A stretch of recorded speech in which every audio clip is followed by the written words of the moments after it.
প্রিয় মুক্তিকামী ছাত্র জনতা, আমরা দেখতে পাচ্ছি যে আমাদের এই অভ্যুত্থান এবং বিপ্লবের পরেই দেশে অরাজকতা নাশকতা করছে ফ্যাসিস্ট এবং তাদের দোসররা। আমরা দেখতে পাচ্ছি যে বিভিন্ন জায়গায় এখন গোলাগুলি চলছে, মন্দিরে হামলা হচ্ছে এবং নাশকতা ও লুটপাট করছে। আমরা মনে করি আমাদের যে ছাত্র নাগরিকদের অভ্যুত্থান তাকে নস্যাৎ করার জন্যই পরিকল্পিতভাবে এই ধরনের ঘটনা ঘটানো হচ্ছে। আমরা মুক্তিকামী ছাত্র জনতাকে সজাগ এবং সতর্ক থাকতে আহ্বান জানাচ্ছি এবং আমাদের যে অন্তর্বর্তীকালীন সরকার, আমরা সেই সরকারের যে প্রস্তাবনা 24 ঘন্টার সময় নিয়েছিলাম, জরুরি পরিস্থিতি মোতাবেক আমরা এখনই তার একটি রূপরেখা ঘোষণা করছি। আমরা সিদ্ধান্ত নিয়েছি যে সর্বজন গ্রহণযোগ্য আন্তর্জাতিক খ্যাতিসম্পন্ন নোবেল পুরস্কার বিজয়ী ডক্টর মোহাম্মদ ইউনূসকে প্রধান উপদেষ্টা করে অন্তর্বর্তীকালীন সরকার গঠন করা হবে এবং ডক্টর মোহাম্মদ ইউনূসের সাথেও আমাদের কথা হয়েছে। তিনি ছাত্র জনতার আহ্বানে বাংলাদেশকে রক্ষা করতে এই গুরু দায়িত্ব নিতে সম্মত হয়েছে। আমরা সকালের মধ্যেই আমরা এই সরকার গঠনের প্রক্রিয়া দেখতে চাই।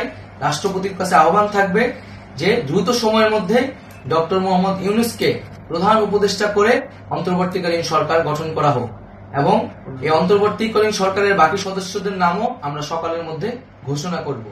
প্রিয় বন্ধুগণ, দেশে যে অরাজকতা চলছে, মানুষের জীবনের নিরাপত্তাহীনতা চলছে, সেজন্য আমরা রাষ্ট্রপতির কাছে আহ্বান জানাচ্ছি দেশে আইন শৃঙ্খলা পরিবেশ ফিরিয়ে আনার জন্য দ্রুত সময়ের মধ্যে কার্যকর ব্যবস্থা নিতে হবে এবং আইন শৃঙ্খলা বাহিনীকে সহযোগিতা করার জন্য মুক্তিকামী ছাত্র জনতাও রাজপথে থাকবে এবং অন্তর্বর্তীকালীন সরকার গঠন না হওয়া পর্যন্ত মুক্তিকামী ছাত্র জনতাকে রাজপথে থেকে তাদের যে অভ্যুত্থান, সেই অভ্যুত্থানকে রক্ষা করতে হবে।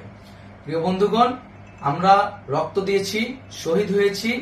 আমাদের যে প্রতিশ্রুতি একটি নতুন বাংলাদেশ গঠন করার জন্য, সেটিকে আমাদের অবশ্যই বাস্তবায়ন করতে হবে এবং অবশ্যই ছাত্র জনতার প্রস্তাবিত সরকার বাদে কোনো ধরনের সরকার কিন্তু মেনে নেওয়া হবে না।